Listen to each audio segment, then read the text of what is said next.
Unlock the power of your mind. This is Provocative Enlightenment with Eldon Taylor. Welcome, and thank you for joining us today. This is an hour devoted to learning something more, not just about the world of shoes and ships and sealing wax, but about how, what, and why we think and believe as we do. An hour for the open-minded, willing to challenge some of those old ideas behind what we think we know, who we are, and who we might become. I'm Eldon Taylor, and this is Provocative Enlightenment. All right, our chat room is open, and my partner Ravinder awaits you there now. You can log on by going to eldontaylor.com/chat. So, Ravinder, time for your opening lines. Say hello to everyone and spread your joy of the day. Well, hello, everyone. And it is a wonderful, wonderful day today. But then we've just had a few days in Zion's, and that just refreshes the soul. Do come join me in the chat room, and I'll share some of the details with you. It's eldontaylor.com/chat. Every week I read some of your letters as our way of paying respect to the very important role you play in making this show successful. Last week I was traveling, and as such we aired a replay. 2 weeks ago our guest was Dr. James Stein, and we discussed his book, The Paranormal Equation. Jackie wrote, "Wow, what a guest. Who would expect a mathematics professor on Hay House Radio? And who would think they would be interesting to listen to? I wish my math instructors in school were as enlightening." Richard opined, "I am thankful for today's show. I'm always attempting to judge if what I'm sticking in my head is true or hoo-hoo. I think James D. Stein contributed greatly in that quest. I'm looking forward to getting the paranormal equation and the right decision." Gwyneth wrote, "Thanks for the show today. It's always a good time." Mod Girl commented, "Missed some of the show. We'll listen again in archives. Can't wait until Dr. Stein comes back. He's the perfect guest. You'd want to have him around at a party because he has such fascinating things to offer. Very engaging." Moving on, Jane wrote, "I love Eldon. He's honest and very interesting." Now, I like that one. Ravinder, what do you think of that? I like you too. Cute. Livia wrote, "I listened to your show on Hay House and love it." Dave wrote, "I have bought 3 of your books. They are great." Teresa wrote, "Thanks for the freebies. I recently was laid off from my job and my mom died, so I really listened to your work." We're very sorry about that, Teresa. For all of you out there, remember, Teresa is speaking about the free InnerTalk programs that we offer on my site as just a part of our own Pay It Forward program. Check it out by going to InnerTalk, INNERTALK.com. Jessica wrote, "I've really enjoyed reading your book, Mind Programming, and I use your CDs daily in my office. They are helping." Emery wrote, "I used the InnerTalk program, especially for victims of abuse, and had great success. Now, as a therapist, I have a client that needs the same messages." Charles wrote, "Mr. Taylor and his products changed my life." Lawrence wrote, "My wife and I have been listening to several of your InnerTalk CDs. They have really helped with our relationship and my anxiety. Thank you." Martin wrote, "Many thanks to Dr. Taylor and his wonderful work. His CDs are godsend for me." Jean wrote, "I use your Forgiving and Letting Go CD while performing Reiki. It works wonders because forgiving and letting go are so beneficial to the healing process. Thank you so much." Well, you're so very right, Gene. It all begins with forgiveness. Now, for all of you out there, remember the forgiving program Gene's speaking about is free as a downloadable. The CD's free, too, but there's a shipping charge if you order it. Just go to InnerTalk, INNERTALK.com, and choose free programs from the left-hand navigation pane. Couldn't be a lot easier. All right, that's all the time we're going to take for letters today, but I do invite you to opine by sending your email to eldon@eldontaylor.com or by joining me on Facebook. We can't get all of your letters on the air, but they do impact our programming, and once again, I both appreciate and thank you for your feedback and continued support. Now to today's show, Codependence. What is codependence? Is it codependent to expect your children to respect you?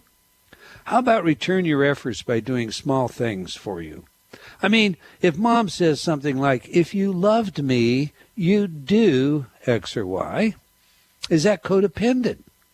Is it codependent behavior to expect your spouse to treat you in certain ways? After all, look at all you do for them. I mean, if they loved you, wouldn't they want to please you? Exactly what and how does codependent behavior become a part of addiction behavior? Or does it? Is it evidence of codependence if you remain with someone who abuses you, verbally, physically, or emotionally? If so, when do you quit? And when do you try one more time? I mean, remember that old statement? Don't give up 1 minute or one last try before the miracle. Well, our guest today can answer this and many more questions about codependence because she literally wrote the book on it. Indeed, over 20 years ago, I was in the United Kingdom lecturing, and I met my lovely bride, Ravinder. We chatted one evening in Chester over dinner, and to my surprise, the idea of codependence had not yet arrived in England. Now, here I was lecturing to a student body studying psychotherapy and hypnotherapy, and they were ignorant of codependence. The subject had become so important in conversations about mental health and well-being in America that I was genuinely taken back. No one knew of our guest or her work, but that was then, and it's quite different now.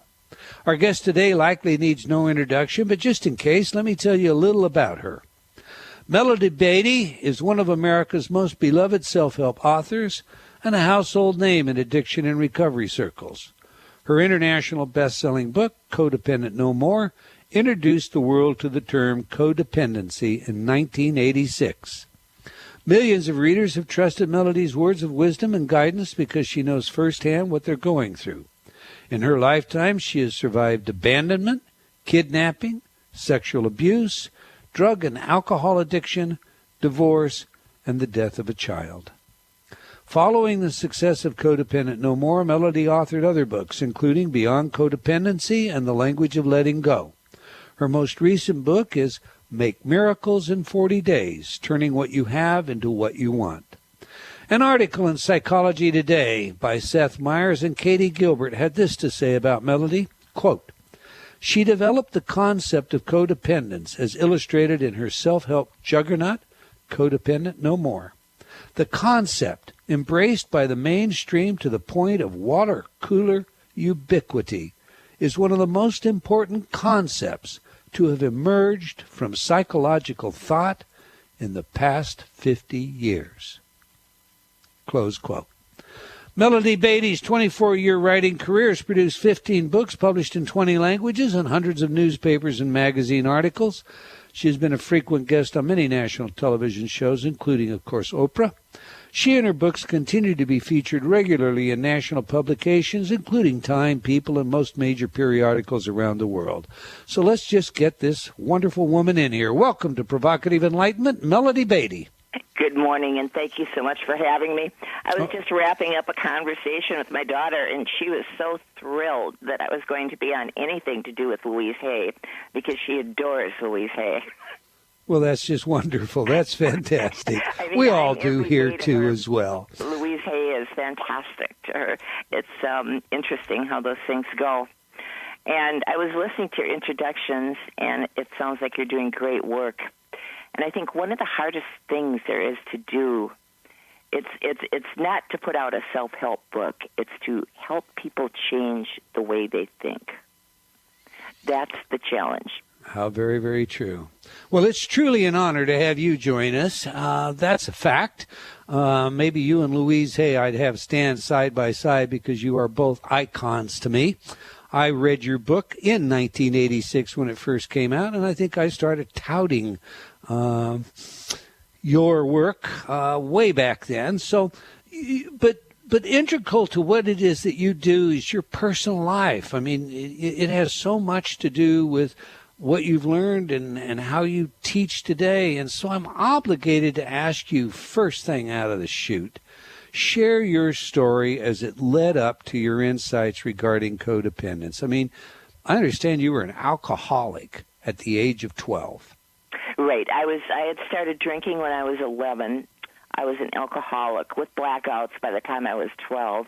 When I turned 18, I still was a straight-A student at a very private, strict academy and got my straight A's, graduated on the Twin Cities Honor Roll. And I had one goal, and that was to become a drug addict. I had decided that alcohol was killing me, and my mom had always blamed the family problems on my dad's drinking. So I thought, well, I'll change that. I'll become an addict. And so I did. When I reached that goal, and it was very clear to me the day I reached that goal, it was like I began this journey to recovery, and I wanted to work helping other people recover from drug addiction. And after 2 years of sobriety and going to college, I showed up at a treatment center, and they said I was going to work with the families of the addicts. And I said, what are you talking about? I'm new here. I don't know what to do with them. They said, that's why you get the job. We don't know what to do with them either. And that was at a time when treatment was first beginning.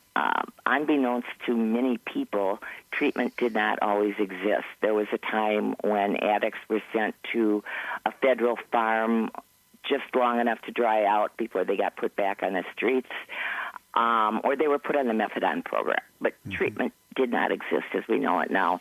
And codependency particularly did not exist. Our thinking was that you controlled everything around you. That was the way to handle things, control. And as we all know, it usually doesn't work.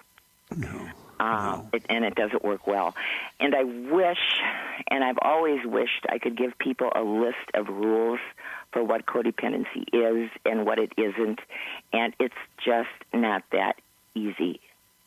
Because so many things that are labeled codependency are very normal reactions to life. It's normal to freak out when you discover your daughter is using crack. It's normal to freak out when you discover you've married an alcoholic, and to try and make that go away.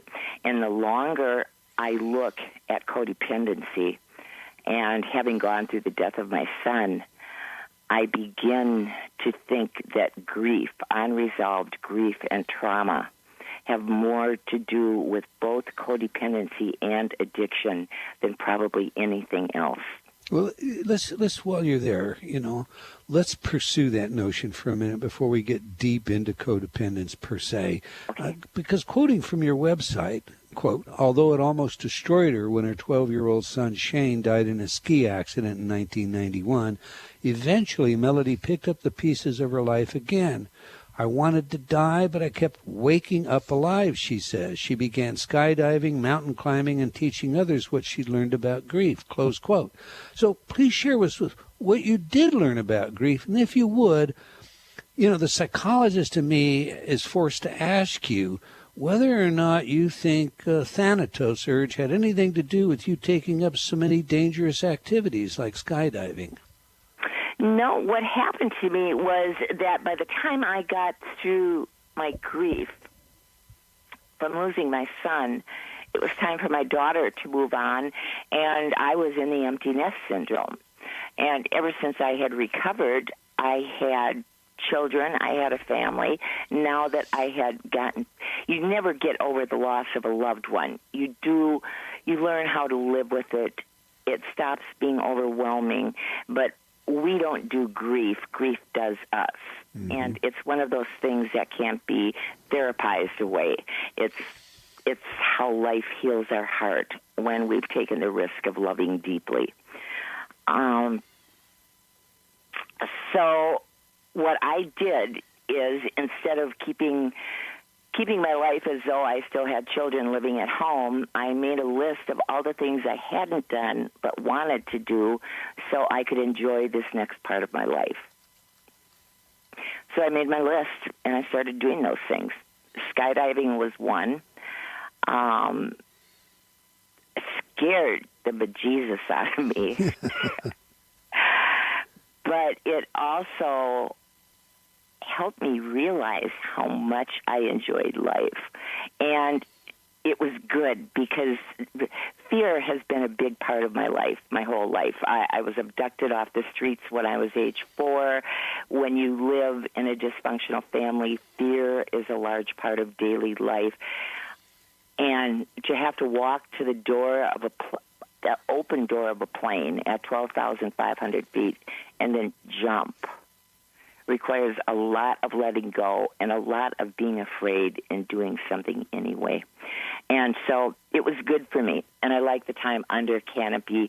That, to me, was a time when I could meditate at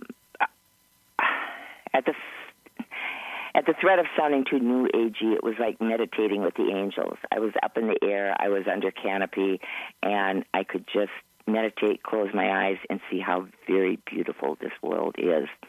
The mountain climbing sounds more intriguing than it is. I did a lot of my mountain climbing in China and Tibet, and mountain climbing there involves walking up thousands and thousands and thousands of stairs till you get to the top and reach a temple. That was good for me. It was one of my best trips. There was 2 trips, 3 months in China and 1 month in Tibet, going to Mount Kailash. And so it was more doing things I really wanted to do instead of sitting around and waiting for my old life to return. It's wonderfully well put. Let's get to codependence. Typically, we think of codependent as one who loves an addict. Flesh this idea out for us, if you will, and further define codependence so that we get an idea of just exactly what's involved, because it does involve more than chemical addiction. It is. We can be not involved with an addict or alcoholic and still demonstrate the behaviors we call codependent on a regular basis and on an unconscious basis. The problem, like I said, is many behaviors that we label codependent are normal behaviors, and they're things everyone does. To me, it gets to a point of crossing a line. Are we stuck in a behavior? Are we doing it all the time, whether it's appropriate or not? And is it hurting us and the people we love? And that's a decision that we can each really only make for ourselves. That's interesting, because there are some cultures that seem to promote what we would think of as codependence, such as those that enforce arranged marriages, place women in secondary categories to men, and so on. Do you see that as codependent, or do you see it as just culturally bound, and is there a difference? Well, each culture has their own ways, their own traditions, their own customs, and I don't think it's for us to judge. I think it's a little bit arrogant of us to say, well, everyone should be just like us. Everyone should have rules and systems just like us. And I've also discovered it's impossible to change. I've spent a lot of time in Egypt getting to know families that live close to the pyramids and talking to the women there. And they were scared to death of going out on their own, of having a job, of even going downtown by themselves. They didn't want things to change because this is what they were comfortable with. This is what they knew. So to take a person and pluck them out of a system that's been a way of life, not just for them, but for their ancestors, and put them into a way of life we decide is best, it doesn't work. First of all, the person doesn't want it. And secondly, they're not ready. They're That's just not ready. And so we each have to decide when we're doing things that hurt ourselves. On the other hand, there are cultures that absolutely promote codependency, that are built around the very tenets of it. And those are the countries that are... I have a belief in people, though, and I believe that people will find their way to personal freedom at their own rate when it's time for them and when the time is right, and that's something they need to decide. See, I started to say, that I find your comments about Egypt very interesting. One of the passions that we have in my own organization is the support for a group called Women for Women. And, they specialize in areas like Afghanistan and Pakistan, where women, for all intent and purposes, are treated like chattel property. It may as well be a cow. They're bought and sold, and in fact discarded to the stable if they fail to please their male master. And everything that I've seen about this group and about those people that they work with is designed to empower women as opposed to continue the direction of the culture. And it seems, based on everything I've read and everything they put out, that that's what women desire, that they're excited about their ability to go to college. But you find that different in Egypt. Well, not different, but they have to discover this at their own rate and their own time and when they're ready. I mean, to take them out and pluck them. At the same time, there were women who were afraid to even go downtown on their own. One woman had just become a pilot in Egypt. So, you have a range of people at different levels in different places in their growth. Have you visited Pakistan? No, I have not personally. I spent 2 weeks arguing with an embassy in Jordan, and finally got them to allow me to get into Pakistan, and they allowed me to go into there for 10 days, and so I pounded around over there, and it was very interesting. And one of the things that I consistently heard from both the women and men is that the women have more power in the families than the men do. The men were the needy ones. The men needed to be in relationships, needed it desperately. It was very interesting. My travels through the Middle East really opened my eyes. I also found women taking off their veils and not wearing them when they were ready, at their own time and speed in certain countries. Now, there were countries that I wasn't willing to go to. Afghanistan, no way. You're not going to get me into that country. I would inadvertently do something that would, leave me without a limb at best. I couldn't get into either Iran or Iraq. I did try. I wasn't able to do that. But it was an interesting delve into cultures different than ours. But there's cultures like Mexico. I've worked with a lot of women from Mexico, and I've been down there and talked to them. And that culture tends to perpetuate codependency on a different level and in different ways. Oriental cultures tend to perpetuate codependency. It's part of their traditions, their lifestyles. And our country perpetuated it until the 80s. Until your books. Right, and it still surprises me when I find out that people have never heard of codependency. I have 3 websites that I have forums on, so I interact with my readers personally.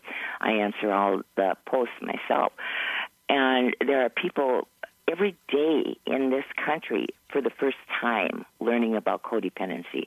There are 5 children in this country every day in the United States that die from child abuse.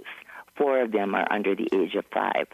So with all our information, all our education, all our awareness, there are still millions of people who haven't heard about any of it yet. Great tragedy.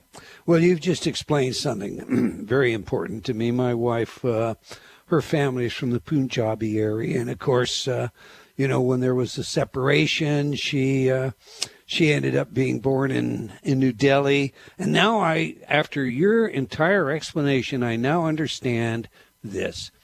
That's why she's so much in charge of our household. We have a hard break coming up here in just a couple of seconds. Give your website real quickly that you would like our listeners to visit in order to reach out to you. The best one is melodiebeatty.net. All right, melodiebeatty.net. We're speaking with Melodie Beatty about her wonderful work, beginning with her book, Codependent No More.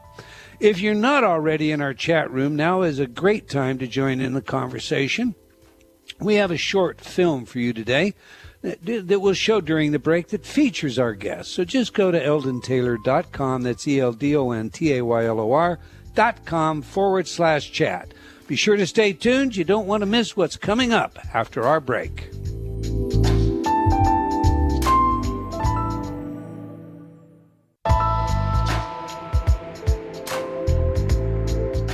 Unlock the power of your mind. This is Provocative Enlightenment with Eldon Taylor. And welcome back. If you just joined us, we're speaking with Melodie Beatty about her work with codependence and grief. But before we get back to the show, I want to invite you to join me on Facebook.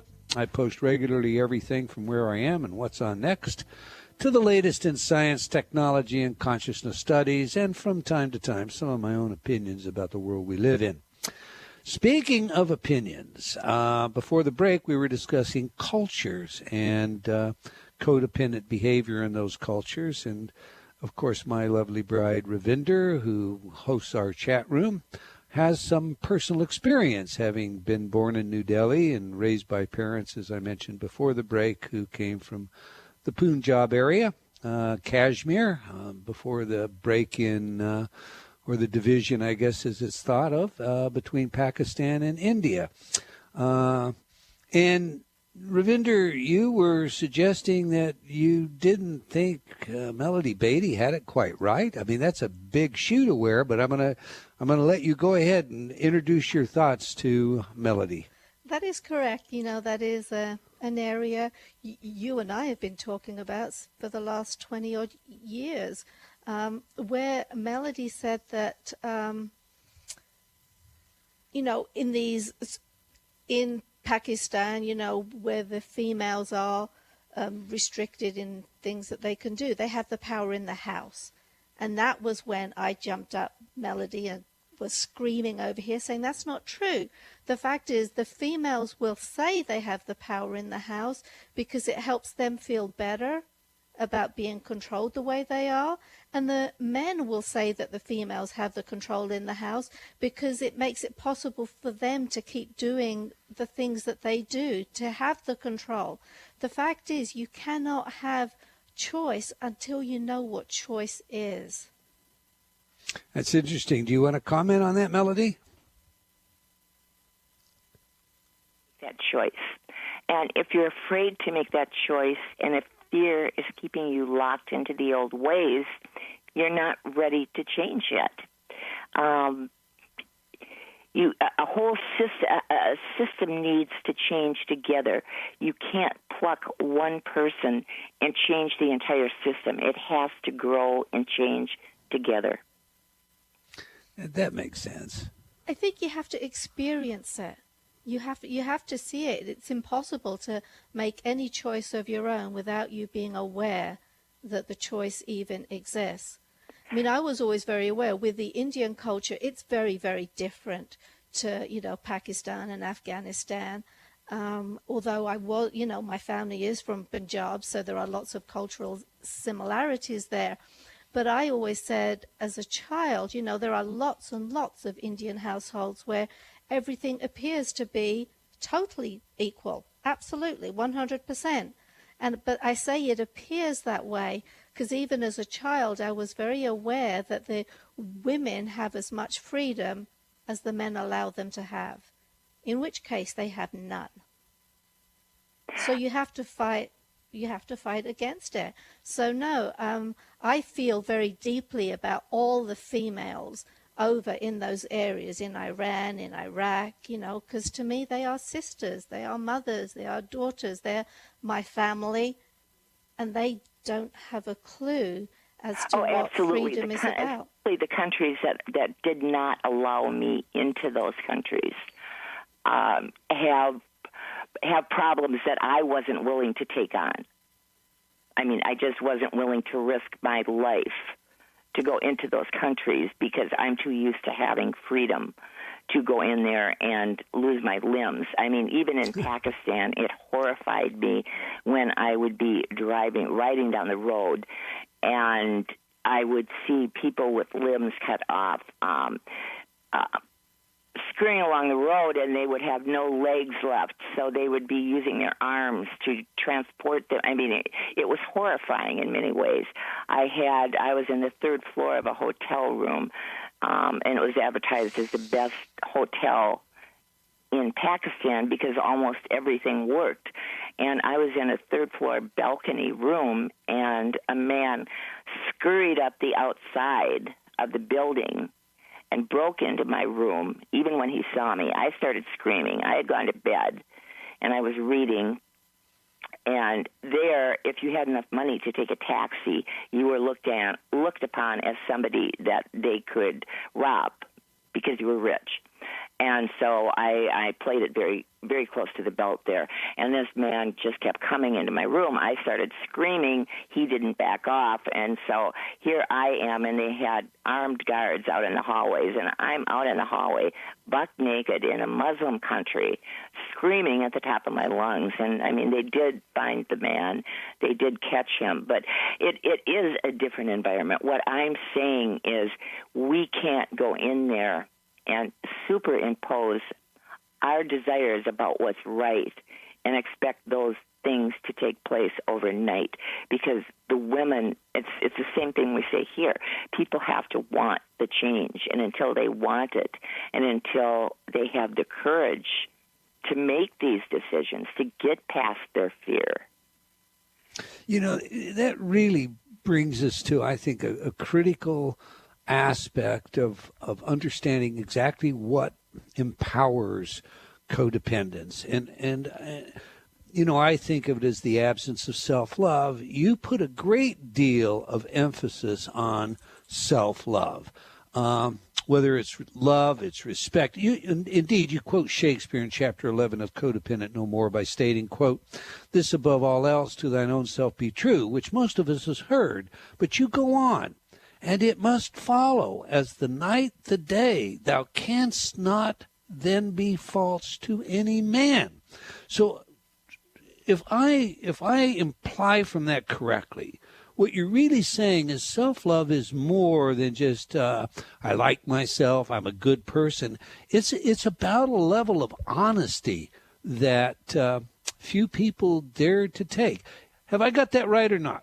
Absolutely. And in my latest book, I have written 18 books. I'm done writing books now. On my other list of things to do was to write screenplays and write for television, which I'm doing now. Cool. But being honest with ourselves is probably the most difficult thing in the world to do. And I heard during the break time somebody talking about our first thought in the morning is probably our most honest one, because we don't have time to get our whole system of denial and defenses up in order. And so my recommendation is that if it's possible, and it's not always possible, if you have a baby crying for a bottle, you have things to do, you have to get the kids out the door to school, you have to get ready for work, you can't always take that half an hour.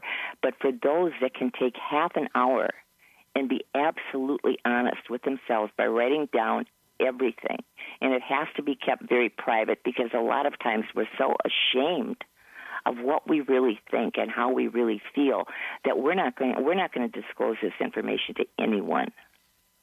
You know, I love what you're saying, and I share that view completely. My background, of course, tends to be more left brain and science, and so when I read studies, and I just read one a month or so ago that showed that being honest had a positive correlation with health and wellness. It further fortifies the notion that genuine self-love is about being honest, not about denying who you are in order to become some chameleon, put on some suit, some dress in a certain way, behave, or take on a certain body form, and so on and so forth. Now, that said, the flip side, it seems to me, has to do with forgiving, and in order to forgive, acceptance becomes a major aspect of how we deal with the various input in our lives. That's also an important element in your work, and I'd like for you to unpack those counterparts, forgiveness and acceptance, for us. Tied in together. And I'm going to start by telling you something that I was told when I first got into the field of recovery 2 years after I got sober back in 1975. My brother-in-law told me every revolution becomes an institution. And to my dismay, I've seen that happen in this country in recovery. I've seen treatment centers that were all about experimentation and trying new things and finding new ways to work become institutionalized and then become commercialized. And the thought of change just is more than they can handle. Now, a lot of that has to do with what Obama and other countries around the world declared finally that the war on drugs has been a multi-trillion-dollar failure. It has not worked, and we need to do something different. Now I'm going to go back again. This is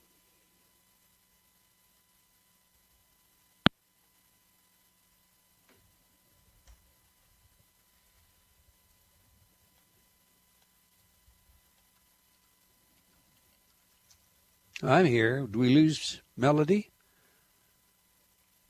Oh, she dropped. Are we still in the air? Okay, well, good. We've lost Melodie. Obviously, if you're out there listening to us, wherever you are in the world, you're aware that we have a little bit of a technical hiccup at this moment. So, Ravinder, you had challenged Melodie before we picked up on this latest conversation. Were you happy with what she had to say? You know, I would still question. I mean, she's totally correct. You know, the people over there are not going to make a different choice until they get to see it. Although that's not always the case. Remember that girl in Pakistan who was shot? She was 12, 13 years old. I do. Because she started talking about it. So there you come down to your absolute virtue idea, the idea of the absolute right and wrong. She hadn't experienced it, but in her heart of hearts, she always knew that women aren't supposed to be treated that way. You know, one of the problems, and of course you and I discuss this all the time, is when you look at cultures around the world, you see that they're often, well, there is such a thing as cultural relativity, period, end of quotation. And so the value systems in each culture are set by that culture. And then we can look and we can often see that there are conflicts in these values from culture to culture to culture.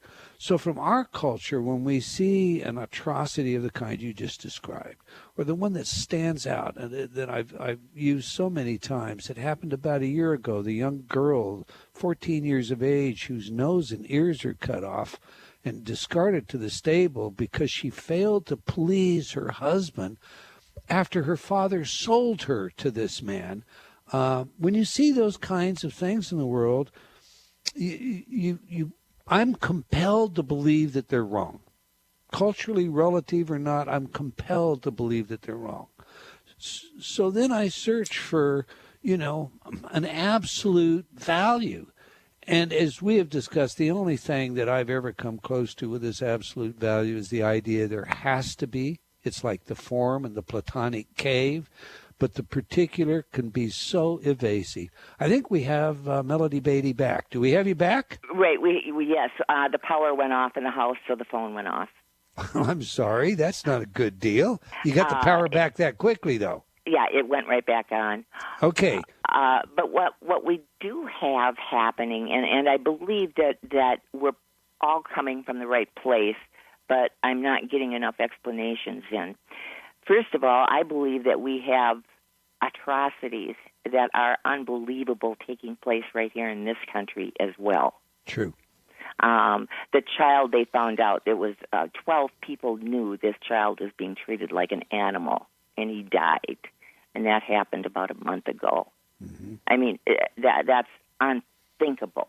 Unconscionable, that's right. And people knew about it. You can't tell me that with a family of 12 that nobody knew what was going on. And yet nobody reported it. Nobody did anything. And so the biggest thing I found out through my travels was we have more in common with almost every country in the world than we'd like to admit.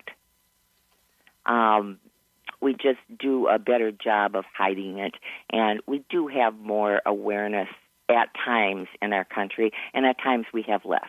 But getting back to codependency and getting back to what causes the problem and how do we find solutions, I got to meet Elisabeth Kubler-Ross before she died. And for those who haven't heard of her, she's known as the death and dying lady. She came up with the 5 stages of grief and loss, and those are also considered the 5 stages of forgiveness and acceptance. Right. Now, what if we added 2 more stages to that? One was obsession and one was guilt. We would have codependency. That's interesting. And if you look at children that grow up in dysfunctional families or dysfunctional societies, dysfunctional anything, and we don't dare, a child does not dare think beyond their parents if they depend on their parents for survival. It's too frightening. Many times putting up with abuse, many times having low self-esteem is actually a form of survival. Because if we believe there is no control going on in this world, if there's no overall picture that's right, if things just happen at random, and if we can just be victims at random, that's too much for a young child to handle. It's much easier to say there must be something wrong with me, because that is a form of taking control of our life when we don't have other information available to us. Right. So what you're saying is to denial, anger, the notion of bargaining, depression, and acceptance, you would add 2 things. Again? Guilt and obsession. Guilt and obsession. Now, in doing that, describe a personality then who would be most inclined to be codependent. You began by they would have low self-esteem in all probability. Right. They would have low self-esteem. They would be obsessed with the problem. They would talk about usually the other person over and over and over again. They would not be able to stop talking about it. And actually, obsession is not all bad, because by telling our story over and over and over, we ultimately can incorporate the unthinkable into our life story. And the minute we accept the truth, we come into balance. When we're in balance, we know what to do next. It's when we're in denial about who we are, how we feel, what we want, and I mean how we really feel about what's going on. When we're in denial about those things, we are instantly out of balance. We don't know who we are. And when I talk about self-love, I don't mean narcissism. I don't mean self-pampering. I mean accepting how we feel, who we are, what we think, what we want, everything that makes up us, and being honest about it. To me, that's what self-love is. And add to that, being fully present for ourselves in each moment. That, to me, describes self-love. And I love your description. But, currently our research shows us that about 90% of all of our choices are made in the unconscious. I mean, fMRI studies have very well validated that recently. What do you say to a person then habituated in any behavior about how they make new choices? I mean, you have a book titled Choices. So what is it a person must do to turn that corner, to change what's in that unconscious that, is really the deciding factor in their life? Well, I was very hesitant to write a book about making miracles.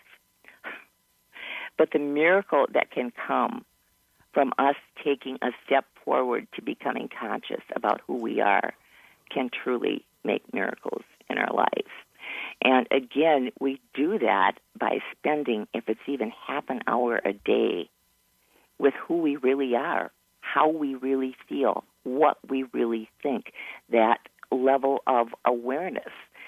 And people can go to therapy. They can spend 2 hours a week in therapy for 10 years, or they can spend half an hour with who they really are every day, write it down. Some way of getting in touch with who we really are. And that, to me, is what worldwide is needed, because the minute people get honest with themselves and accept that and become aware of that, change will happen on its own. I am an absolute believer in the miracle of life, and that life will evolve on its own. We need to work with it.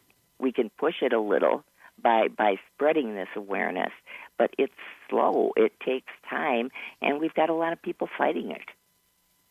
I share that totally. You write in your book, you quote Robert Frost, who says, quote, "I'm not a teacher, I'm an awakener." Now, based on that quote, I assume that that's the reason you resist the role of teacher, or even as some would have it, including myself, I would put guru in front of you when it comes to this area of work. No, I will. I just don't want to accept that. You make a person a guru, then you find a fault in them, and you're going to kick them right off that platform. Our heroes have clay feet. Okay. Exactly.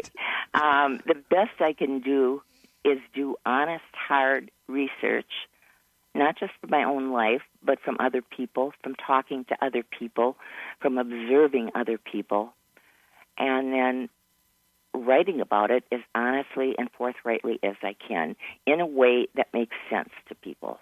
All right, I've saved the most important question to last. Throughout all your work, throughout your life, throughout, what I would think of as your redemption, your salvation, you talk about the power of God, the power of the higher power. How important is that to self-love? To me, it's crucial. Come on, expand that. It's the difference between the days when I take even 2 seconds and ask a higher power, as I understand God, for help, and the days that I don't. And it does make all the difference in the world. If I think there is no power greater than myself, I'm in trouble.